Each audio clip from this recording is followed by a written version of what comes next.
January 16, 1974. Pacific Coast Highway, Malibu. Above the surf, on a 64-acre headland of dry chaparral and ocean light, a building rises that does not belong here. Travertine columns, a long reflecting pool, bronze-cast statues lined along an arcade, 2 stories of recreated Roman villa, copied wing for wing from the Villa dei Papiri at Herculaneum. The Villa Vesuvius buried in 79 A.D.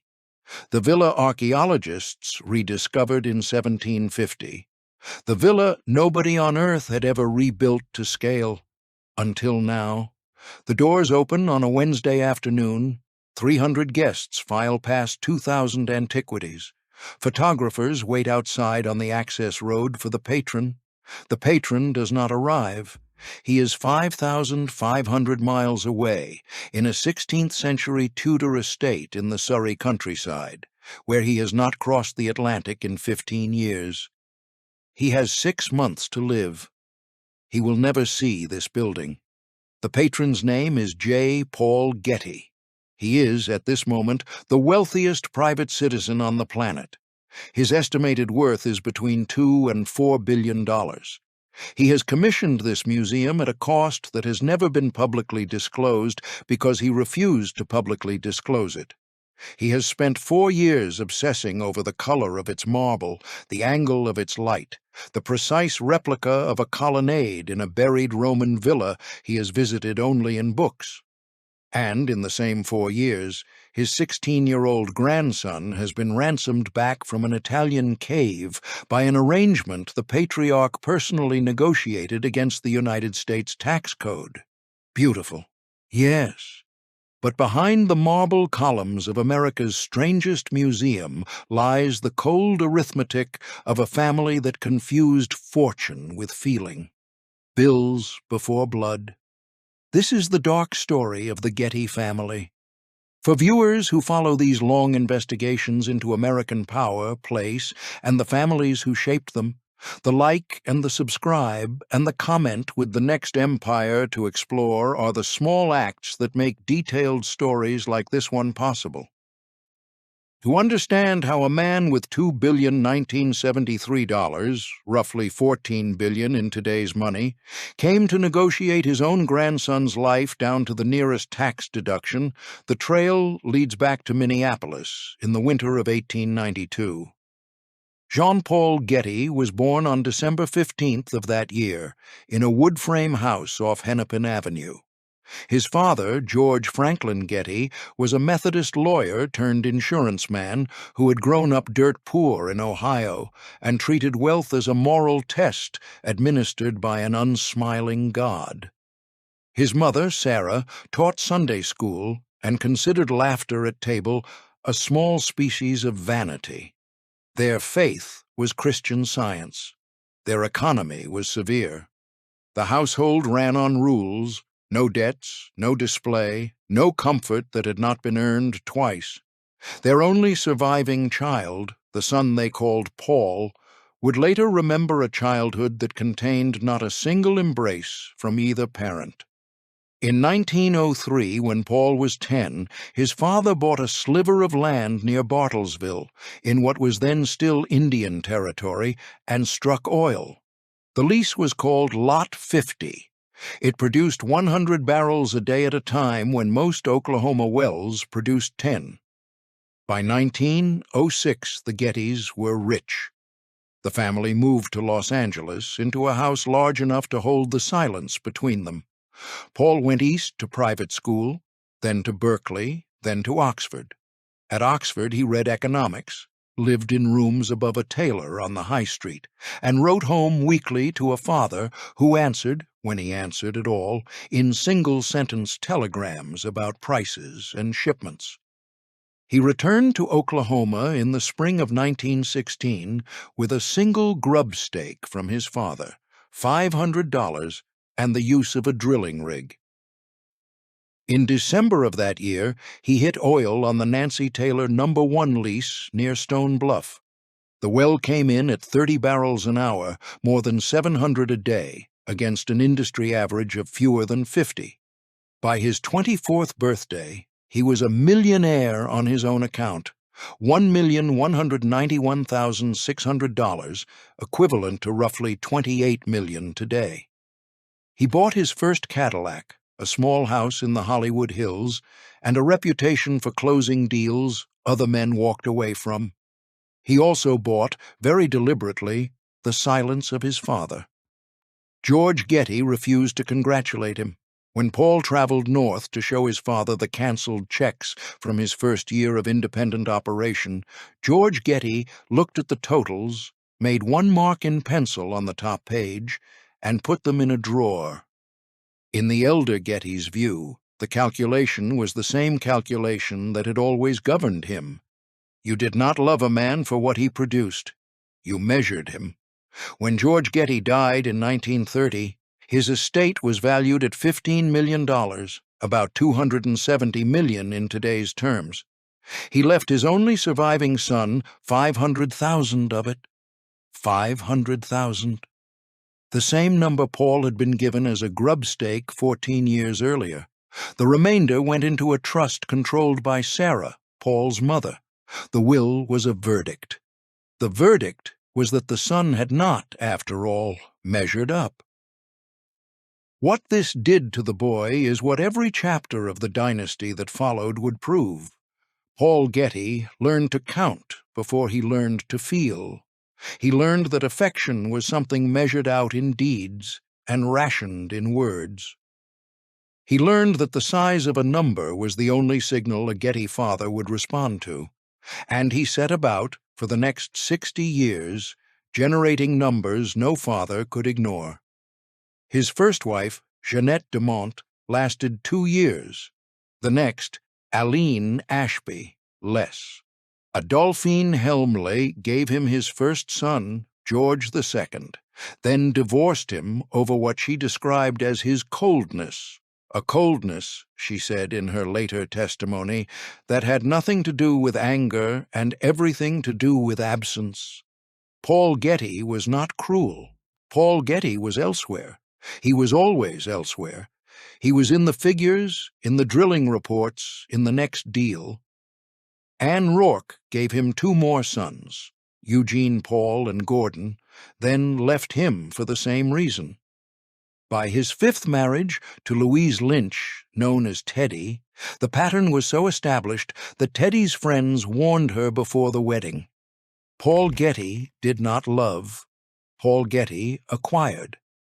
The vocabulary of acquisition would not, in his hands, translate into a household or into a son, or into any of the long-running arrangements between human beings that money cannot purchase outright. In 1930, he took control of the Pacific Western Oil Corporation. In 1933, he began a quiet decade-long campaign to gain controlling interest in Tidewater-associated oil, accumulating stock in small lots through dozens of intermediary brokers so that the board of the company did not realize, until he already held a commanding position, that a single buyer had assembled it. Tidewater was at the time the 9th largest oil company in the United States. By the late 1930s, it belonged to Paul Getty. In 1937, he acquired Spartan Aircraft Company in Tulsa, the firm that would, under Navy Secretary James Forrestal's wartime request, turn out trainer aircraft for the Allied forces under Getty's personal direction, and that would in peacetime turn out mobile homes by the tens of thousands, 40,000 by the year its production lines were shut down. In 1949, he gambled 3,000 miles away from California, in the neutral zone between Saudi Arabia and Kuwait, on a concession nobody else wanted. He paid $9.5 million up front, roughly $125 million in today's terms, sight unseen, and a further $1 million a year in royalties on territory that had produced no oil. For 4 years it produced none. In 1953, the wells came in. The neutral zone holdings would, by the early 1960s, be valued in the billions. Fortune magazine in 1957 named him the wealthiest living American. The Guinness Book of Records in 1966 declared him the wealthiest private citizen on Earth, with an estimated worth of $1.2 billion, around $11 billion today. He was, by then, 64 years old, married to nobody, and living alone in a rented mansion in Surrey. His response to the announcement was characteristic. He told a reporter that being known as the world's richest man was an inconvenience. It produced unwanted phone calls. It complicated his bookkeeping. Beneath the marble peristyle of the man's public reputation lay a single-column ledger, affection on one side, cost on the other, cost always won. This is not simply a story about a billionaire. It is about what happens when the only language a family has ever spoken is the language of the ledger. And the ledger now, in the early 1970s, demanded a monument.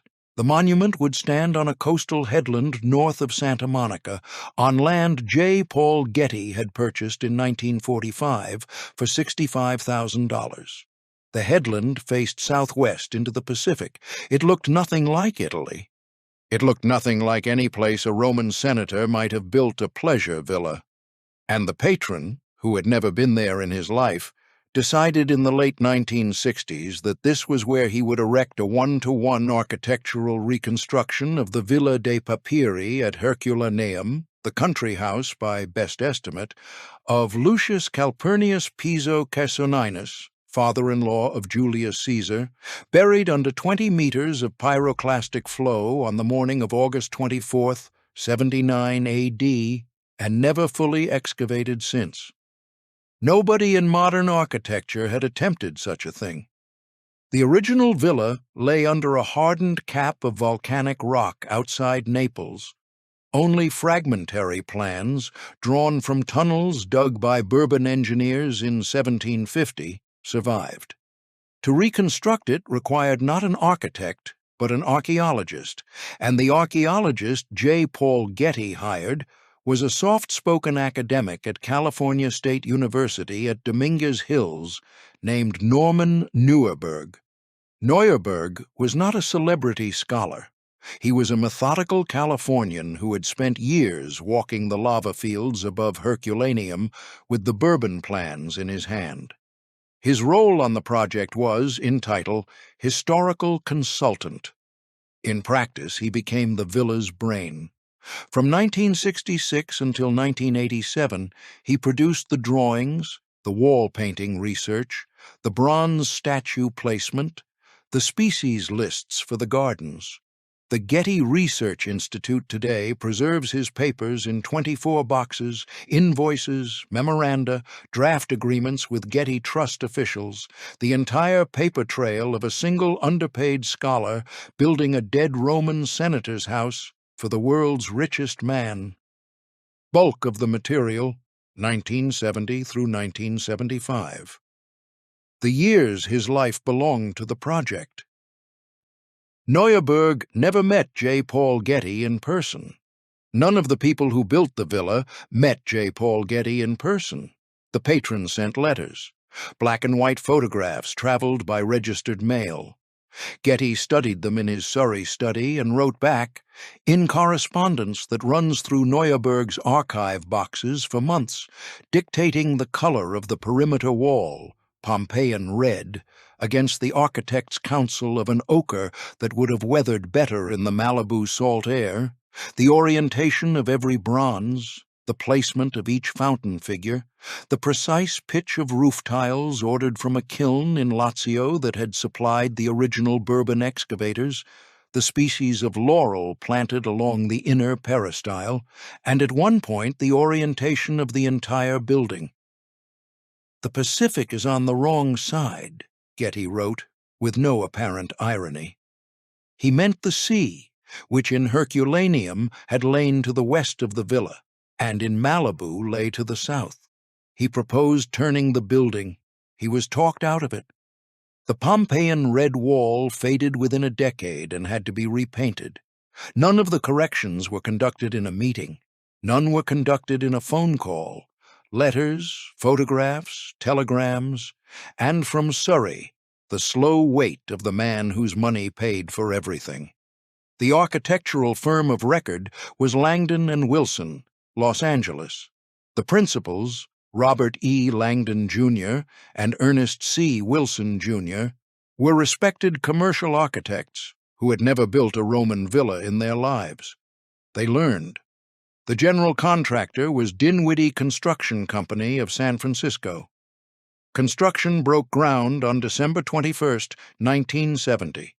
2,000 tons of travertine were quarried in Tivoli, Italy, shipped through the Panama Canal, and trucked up Pacific Coast Highway. Marble came from Carrara. Bronze castings of the original Herculaneum statues were poured in Naples by the Chiurazzi foundry, the same foundry that had supplied replicas to American collectors since the 1870s. The herb gardens were planted with cuttings researched against carbonized seeds excavated from the original site. The wall paintings were copied directly from frescoes recorded by the 18th century Bourbon engineers, frescoes that, in many cases, no longer existed, having crumbled in the open air of the Naples Museum after their removal from the volcanic rock that had preserved them. The villa would carry in its plaster paintings of which the originals had been lost 200 years before the copy was made. Beyond the gates, the labor was both literal and intellectual. Beneath the bronze and the travertine sat Norman Neuerberg, working at a salary that the Cal State system, not Getty, paid, producing the research that the wealthiest private citizen on earth could not have commissioned at any university for less. The patron paid in installments. The scholar paid in the years of his career. The Dinwiddie work crews who poured the foundations and set the columns earned union scale. The Bay Area carpenter's rate in 1971 was $8.40 an hour, the iron workers' rate slightly higher, and they did the work in 2-week rotations, driving down from San Francisco and sleeping in cheap motels along Pacific Coast Highway. The patron, in Surrey, did not know their names and did not ask. He was concerned about the color of the wall. This was the architecture of the dynasty made visible, not the building, the hierarchy that produced the building. A scholar working for a university salary, while a billionaire dictated the placement of his bronzes by mail. A construction crew sleeping in motels while the patron debated the pigment of a perimeter wall from a Tudor estate 4,000 miles away. The villa was, in this sense, the Getty fortune cast in stone. Beautiful, archaeologically precise, paid for by other people's labor, and inhabited only by the absence of the man whose name it would carry. The villa opened to the public on January 16, 1974. The patron, in Surrey, tracked the opening by telephone. He asked about the wall color. He asked about the visitor count on the first day. He did not ask about his grandson, who at that moment had been free of his Calabrian captors for 32 days, and who was at that moment beginning the long, drug-haunted, irreversible undoing of a 16-year-old whose ear was cut off and mailed in a box because his grandfather had been negotiating the tax treatment of the ransom. The trap was already being built. The patriarch just did not see it yet. Sutton Place, Surrey, England, 1959. J. Paul Getty took up permanent residence that year in a 72-room Tudor house on 700 acres of English parkland, 25 miles southwest of London. The estate had been built in the 1520s by Sir Richard Weston, advisor to Henry VIII. By the 1950s it had passed through the hands of the Duke of Sutherland and the Duke of Bedford. Getty bought it for £60,000, roughly $170,000 at the prevailing rate, and began the longest and strangest residency of any 20th-century American billionaire on English soil. He never bought a return ticket. He had crossed the Atlantic by ocean liner and would not fly. From 1959 until his death in 1976, he never set foot in the United States again. The wealthiest American alive, the man whose oil sustained a substantial fraction of the post-war California economy, would manage Getty Oil from a Tudor study in Surrey, by telex and by international telephone call placed at off-peak rates. There were rules at Sutton Place. Guests could only call out on a single coin-operated payphone installed in the paneled hall, beside an oil portrait of Sir Richard Weston. The regular telephones throughout the house were fitted with dial locks. The combinations were known only to authorized staff. Visitors who needed to make a call were given coins from a saucer kept on a side table, and the proceeds of the payphone, small change in shillings and pence, later in pounds, were collected weekly by a member of the household staff and reconciled against an internal ledger. The wealthiest private citizen on earth required his house guests to pay for their own outgoing calls. He explained this in interviews with the same flat candor with which he had once explained the structure of the neutral zone concession. He could buy a rum and coke at Sutton Place for 10 cents. The same drink at the Ritz in central London came to $1. A calculation, in his view, did not stop being a calculation merely because one had $2 billion. He kept lions in cages on the grounds. He kept Alsatians at the doors. He took meetings with Saudi oil ministers, with Aristotle Onassis, with members of the Rothschild family. He wrote a memoir titled How to Be Rich. He published columns in Playboy magazine on the philosophy of business.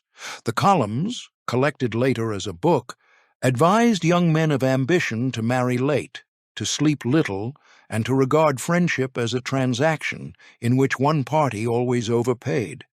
He held formal dinners. The food was served on Sèvres porcelain. The wines were drawn from a cellar Sir Richard Weston had laid down 400 years earlier, and that successive owners had restocked.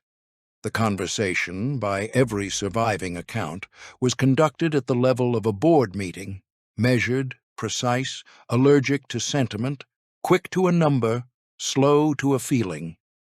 And he conducted, from his Surrey study, a parallel emotional life that had nothing to do with the women he had married and the children he had named. He kept a Japanese mistress in Paris named Mitsuko Zuber Kitamatsu. The relationship had begun in the 1930s, and in 1938 she had borne him a son she named Timmy. Officially, the boy was passed off as the child of her marriage. Privately, J. Paul Getty acknowledged him. In 1952, when Timmy was 6, doctors at the Manhattan Eye, Ear, and Throat Hospital found a brain tumor that would within months blind him. The treatment that followed, surgeries, radiation, the slow medical work of stretching the life of a child whose disease was incurable, ran into figures that, while modest by the standards of the family fortune, were considered by Getty unjustifiable on a per-month basis. Teddy Getty, his 5th wife, who lived with the boy in California while Getty lived in Surrey, wrote weekly to her husband requesting that he visit. He did not visit. He wrote back asking what the medical bills had amounted to that month. When Teddy spent above a figure he had communicated in a previous letter, he scolded her for it. The boy lived for 6 more years. The household around him was Teddy and a series of nurses and the absent father whose voice he heard occasionally over the long-distance line. The boy died in 1958 at the age of 12. J. Paul Getty did not attend the funeral. His ledger, by his own internal accounting, did not require his physical presence in California. It had not required it for the boy's life. It would not require it for the boy's death. Teddy Getty would later write that the only condolence she received from her husband was a note, 2 sentences long, asking her to confirm the final hospital invoice and to forward the original receipts for his accountant. The dynasty's only operating principle had declared itself finally in the single grave of a 12-year-old who would never see his father's face in the room. He had by this point 5 sons by 4 wives. The eldest, George II, ran Tidewater Oil from Los Angeles. The next, Ronald, had been effectively cut out of the inheritance over a tax dispute concerning Getty's German wife, his mother. Eugene Paul, called Paul Jr., lived a half-bohemian life in Rome, managing Getty's Italian oil operations, and would, through the late 1960s, fall further into heroin. Gordon, Paul Jr.'s brother, lived in San Francisco and would, in the 80s, become the lever that broke the entire empire. Timmy, the acknowledged but unofficial son, was dead. The 5th living son, Mark, was raised by his mother and barely knew his father. Among the grandchildren was a boy born in Minneapolis on November 4, 1956, Eugene Paul Getty III, named for his father, called Paul, called by intimates Big Paul, because at 16 he stood 6 feet 3. By the early 1970s, Paul Jr. had moved his children to Rome, where they lived a fragmented, semi-supervised life in apartments around Trastevere and the Piazza Farnese.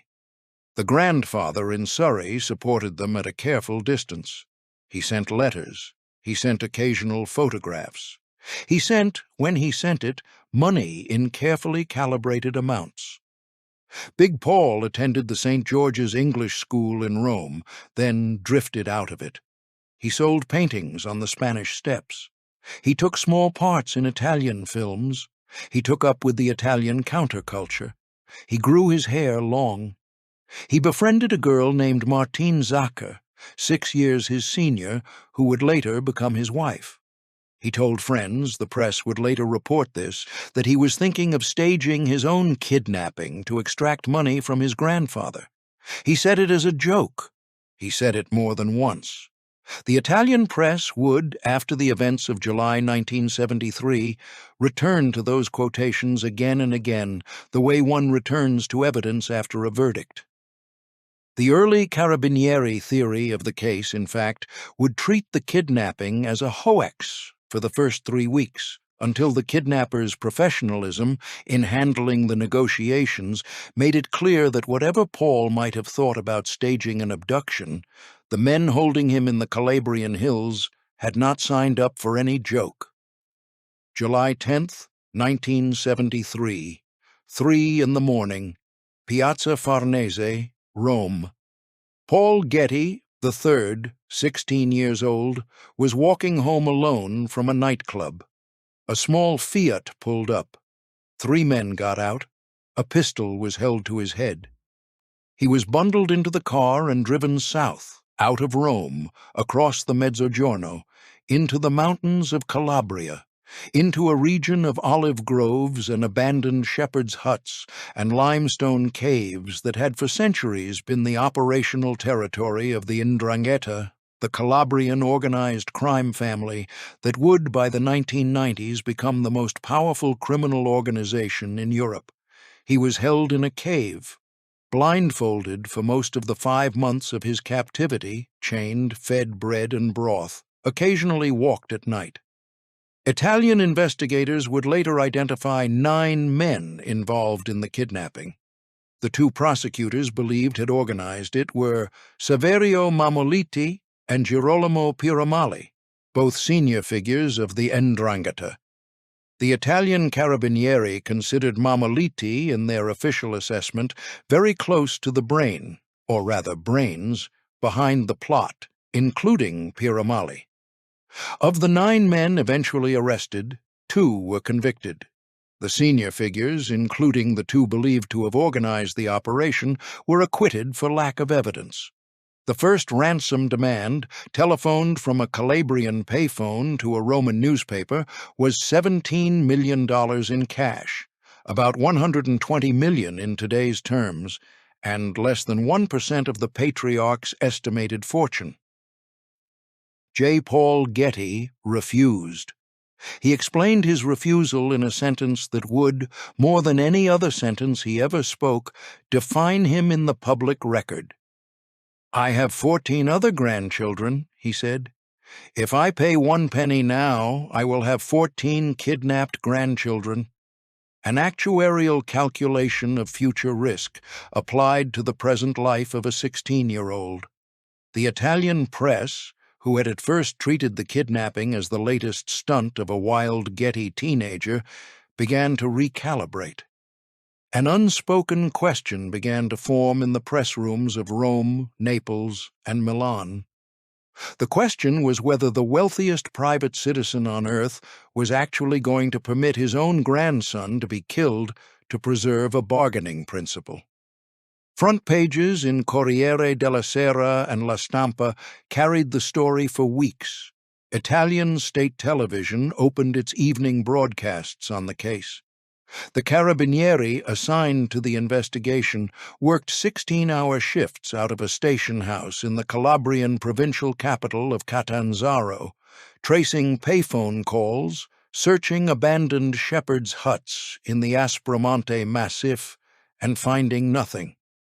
The kidnappers, receiving no money, lowered their demand. They lowered it again. They lowered it a third time.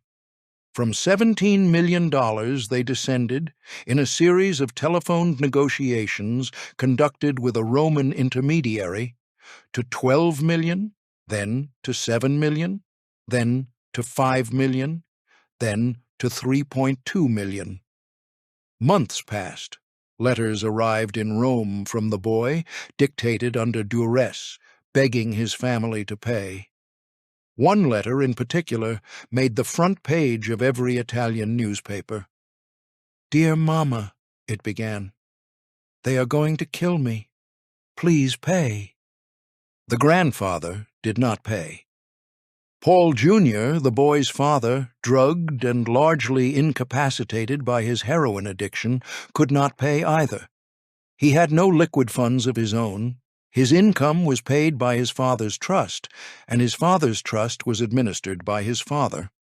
The boy's mother, Gail Harris, Paul Jr.'s first wife, divorced from him since 1966, had limited resources of her own and no access to Getty money. She telephoned Surrey. The grandfather did not take her calls. By the autumn of 1973, the kidnappers concluded that words alone would not move J. Paul Getty.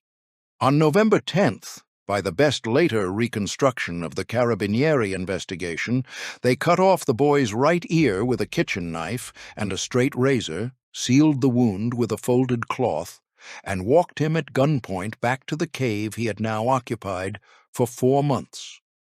They sealed the ear in a plastic envelope, together with a lock of his hair and a letter dictated by Paul himself, and they mailed it to the offices of the Roman newspaper Il Messaggero. The envelope was delayed by an Italian postal strike that lasted 3 weeks. When it arrived on November 15th, the editors opened it, recognized what they were looking at, and notified the police, who notified the family, who notified Surrey. J. Paul Getty did the math. The math was that $2.2 million was the maximum amount of a ransom payment that could, under United States tax law in 1973, be deducted as a casualty loss against income. Above that figure, the marginal deduction declined sharply. The kidnappers' final demand had been reduced to $3.2 million, roughly $23 million in today's money. Getty agreed to pay $2.2 million of it himself, the precise tax-deductible Chiap. He loaned the remaining $1 million to his son, Paul Jr., at an interest rate of 4% per annum, repayable on an agreed schedule, secured against future trust distributions. He did not negotiate the loan in person. He did not call. He communicated the terms by telex from Sutton Place to a Getty Oil legal officer in Rome, who walked the documents to Paul Jr.'s apartment in Trastevere for signature. Paul Jr. signed. The funds were assembled, The ransom was paid in untraceable Italian lire, 60 pounds in weight of banknotes, and handed over at a roadside drop in southern Italy on the evening of December 14th, 1973. The boy was released the following day, December 15th, at a petrol station in Lauria, in the province of Potenza, near the toe of Italy. The driver of the car that dropped him pushed him out without speaking and accelerated away into the dark. The petrol station attendant, a man named Aldo, whose surname has not survived the press archives, did not at first recognize the figure standing on the forecourt, gaunt, bearded, hair to his shoulders, the right side of his head wrapped in a soiled bandage, as the kidnapped Getty boy whose photograph had been on the cover of every Italian magazine for 5 months. Aldo gave him water. Aldo telephoned the Carabinieri. The Carabinieri telephoned Rome. Rome telephoned Surrey. He was emaciated. He was partially deaf in his right ear because the wound had become infected during captivity. He had been chained in a cave for 159 days. Sleep for the next decade would not come without lamps left burning at every threshold. He telephoned his grandfather to thank him for paying. J. Paul Getty refused to take the call. But the bills did not care about a grandson's ear. The bills, in J. Paul Getty's accounting, had been paid. The ledger had been closed. And the ledger now turned to the question of what would happen to the boy who walked back into Rome with one ear, no money of his own, and the knowledge, never to be unlearned, that there had existed, in his grandfather's brain in Surrey, a figure above which his life had been worth less than the foregone tax deduction. The boy went briefly to the United States to consult with reconstructive surgeons. The grandfather refused to fund the surgery directly, requiring the cost be netted against future trust distributions to Paul Jr. Plastic surgery to rebuild the EAR was performed 3 years later, in 1977, in a private clinic in Los Angeles. By then, the rest of the boy was well beyond the reach of any surgeon. The chains had come off the ankles. The chains, by the family's own arithmetic, had been transferred to the spine of the family ledger, where they would stay. The villa opened the next month, 2 months after the boy's release. The patron never saw it. The grandson, in Rome, was already disappearing into the long second silence that the family ledger had built for him. What came next would unwind the dynasty as surely as the kidnapping had unwound the boy. Rome. Spring 1974. Paul Getty III returned to a Trastevere apartment that no one had cleaned since the night the Fiat had pulled up at the Piazza Farnese. He weighed 47 kilograms. The bandage on the right side of his head had been replaced by a smaller dressing, and beneath the dressing the wound was infected, granulating, slow to close. He could not be left alone. He could not, the doctors who examined him reported, sit through a meal without flinching at the sound of a chair being scraped across the floor. He was, in the legal language of the family trust, a beneficiary in good standing. He was entitled, on paper, to a quarterly distribution from the Sarah C. Getty Trust, the vehicle his great-grandmother had set up in 1934 to shield the family fortune from estate taxes, and that by the 1970s controlled the bulk of the dynasty's wealth. The distributions, however, were administered by trustees in California, acting on instructions from Surrey. The instructions were severe. The boy received an allowance, paid through his father, that would not have covered the rent on a small Roman apartment without supplementation from his mother. In the autumn of 1974, 3 months after his release, he met Martine Zacher again. Martine was 22. She was, by every account, the first person to treat him as something other than a kidnap victim or a Getty heir. They moved in together. In the spring of 1975, when Paul was 18, they married in a small civil ceremony in Siena. The bride wore a borrowed dress, The groom wore a velvet jacket. There were 12 guests. None of them were Gettys. The grandfather in Surrey, when notified, did one thing. He directed the trustees to remove Paul from the trust. He explained the decision in a single line dictated by telex. He had married too young. The trust was for those who had earned its protections. Paul had not earned them. He was struck off. He had no money. Martine had no money. Paul Jr., the heroin addict, had no money he was permitted to spend on his son. The young couple lived for the next 3 years on what Martine could earn from photography assignments and what Paul could be paid for occasional film work, a bit part in Wim Wenders's The American Friend, a small role in a Roman thriller, a published series of photographs of the Italian art scene in which he himself appeared as both subject and photographer. They had a daughter, Anna, then a son, Balthazar, born in 1975, a boy who would later, against the gravity of every Getty precedent, become a working actor in Los Angeles and remain in Paul III's life until the end. They moved between Rome and Marrakesh and London. They ran out of money repeatedly. They borrowed from friends. They sold what they had. Martine took photographic commissions for fashion magazines that paid in days rather than weeks. The drugs that had been a feature of Paul's adolescence became, in the 3 years after his disinheritance, a structure. Heroin, cocaine, methadone, Valium, alcohol in volumes that frightened even his most permissive friends.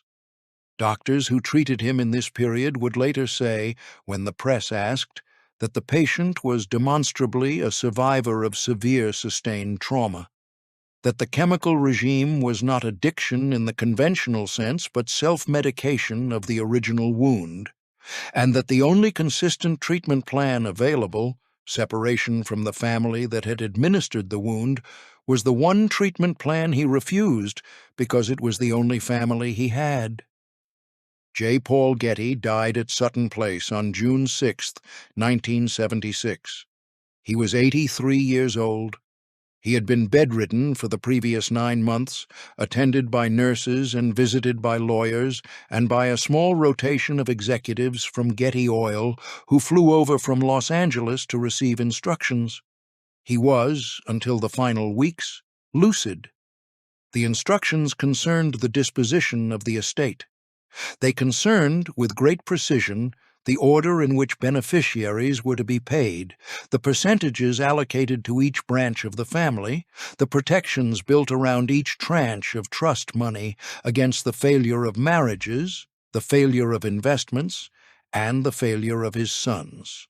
He was buried at the Getty Villa in Malibu, the building he had never seen, in a small plot at the western end of the gardens, beside 2 of his sons and the empty graves he had reserved for the others.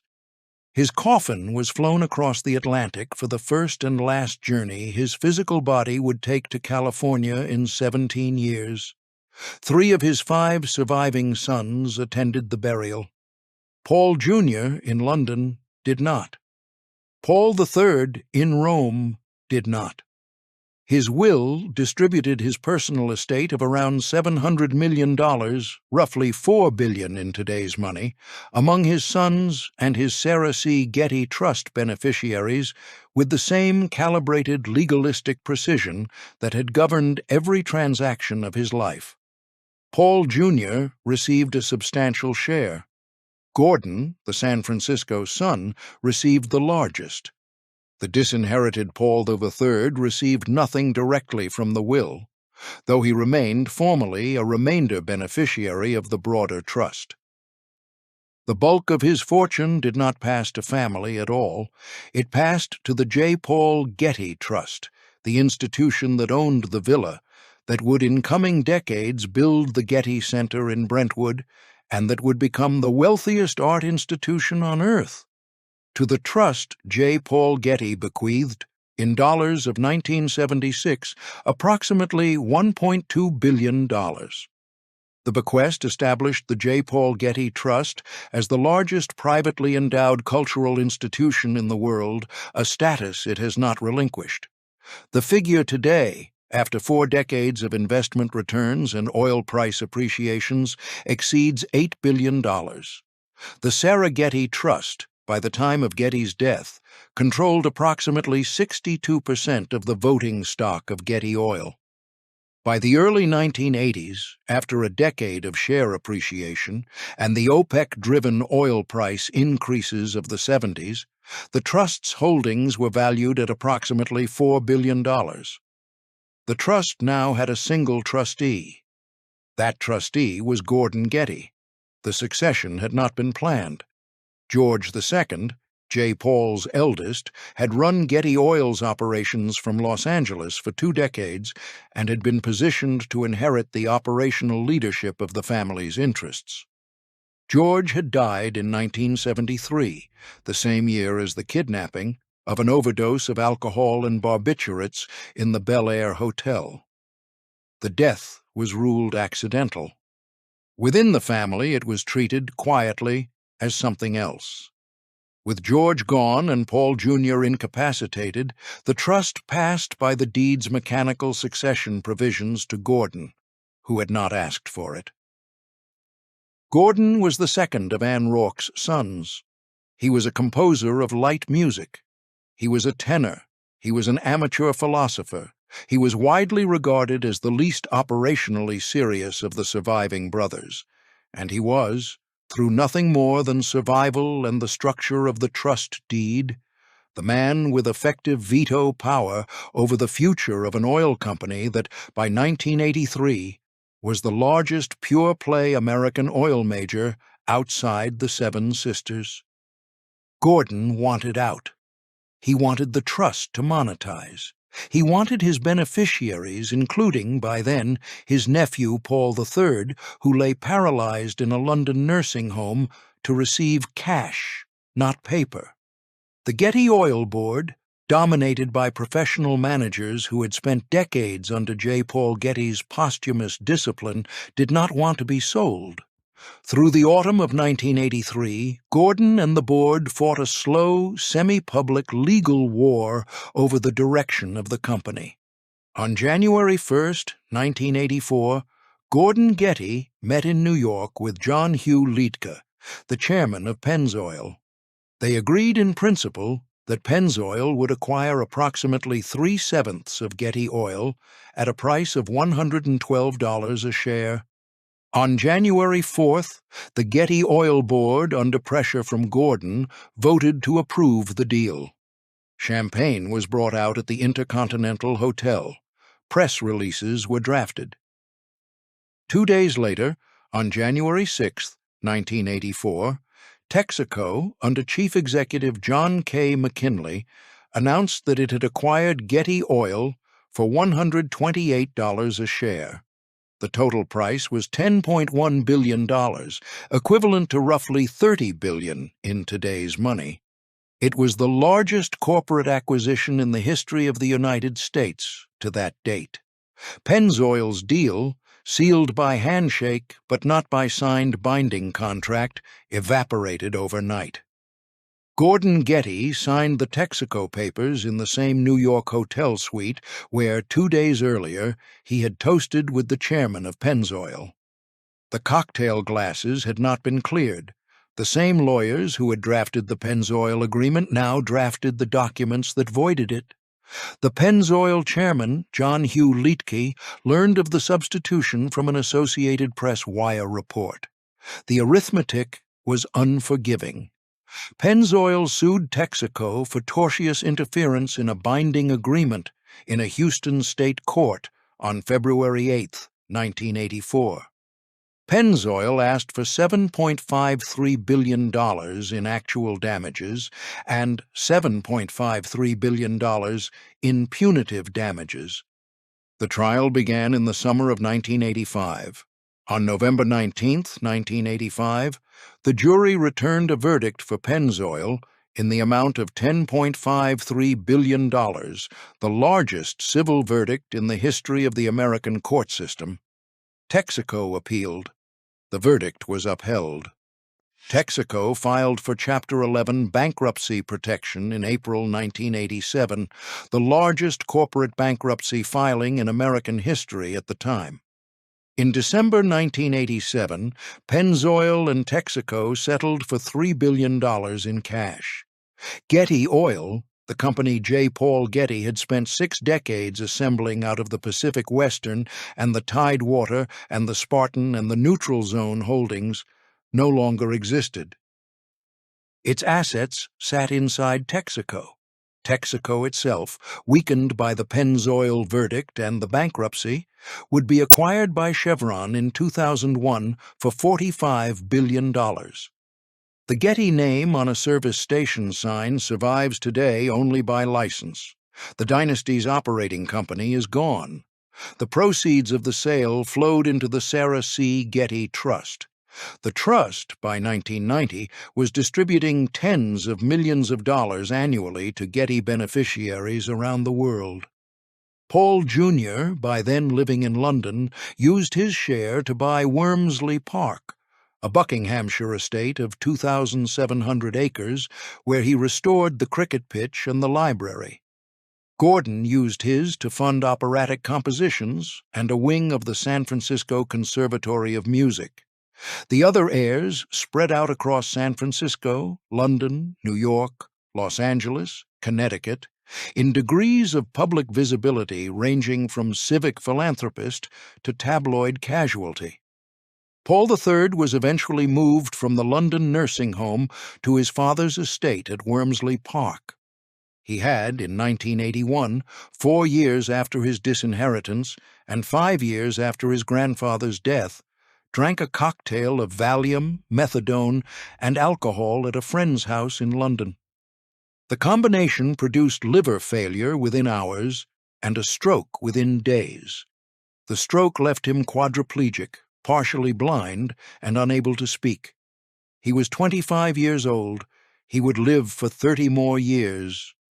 He learned, slowly, to communicate by blinking, then by typing on an adapted machine, then by speaking, words at first, then short sentences, never a full conversation.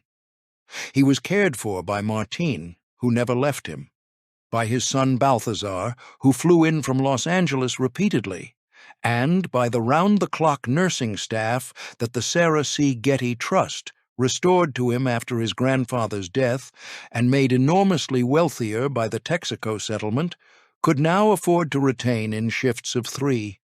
By 1987 he could ski, strapped to a metal frame and push down a gentle Swiss slope. He attended his son's film premieres in a wheelchair. He read books the nurses turned the pages of. He died at Wormsley Park on February 5, 2011, at the age of 54. The cause of death recorded was the long illness that had begun in a Calabrian cave and had been continued by his own hand and by the chemistry of the available pharmaceuticals for the 4 decades in between. The boy whose ear had been the price of his grandfather's tax planning lay buried, finally, in a private ceremony in Buckinghamshire. The grandfather lay in a small plot at the western end of the gardens of a Roman villa above the Pacific, in a building he had never seen. The dynasty's lifelong calculation had not, in the end, produced a family. It had produced a building. The scholar who had built the villa from Bourbon Engineer's tunnel drawings did not live to see its renovation. Norman Neuerberg died in 2004, 2 years before the museum reopened from a $295 million refurbishment. His name is inscribed on a small bronze plaque inside the villa's entry hall under a list of consultants and advisors. Most visitors walk past it without reading it. The architects, Robert Langdon and Ernest Wilson, are remembered chiefly within the Los Angeles architectural community. The Dinwiddie construction crews, who poured the foundations and trucked the travertine north from Long Beach, are not remembered at all. Their names sit in payroll ledgers, preserved in archives accessible to anyone willing to file the request. They have been requested seldom. Walk along Pacific Coast Highway today and you can still feel it. The travertine has weathered. The bronze copies of the Herculaneum statues have darkened in the salt air. The Pompeian red perimeter wall has been repainted 3 times since J. Paul Getty's death. The villa receives roughly 400,000 visitors a year. Most come for the antiquities, some come for the architecture. Almost none come knowing that the man whose name is on the building never set foot inside it, that his ashes are interred 50 meters from the front gate, that the building he built was finished in the same months his grandson was being held in a cave at the other end of the world, and that the family fortune that paid for everything you are looking at was administered, in its hardest hour, on the principle that bills came before blood. What remains are questions. Whose dynasty was it? J. Paul Getty's, the patriarch who never came home? Sarah's, the great-grandmother whose trust outlasted them all? Paul III's, the boy whose ear was the price of his grandfather's tax planning? Norman Neuerberg's, the scholar whose work made the patriarch's monument possible and whose name almost no one remembers? How much does the dream cost? More than money. Every fortune has its shadows. Every dynasty has its price. The same marble, different stories. The travertine still weathers. The Pacific is still on the wrong side. The patriarch is still elsewhere. Which empire deserves the next investigation? The DuPont powder mills along the Brandywine? The Hearst family's San Simeon and the company town at Pleasanton? The Mellon banking empire and the long shadow it cast over Pittsburgh? Or something unexpected, a forgotten company town with a story no one has told? The channel's next investigation goes to the empire the comments choose.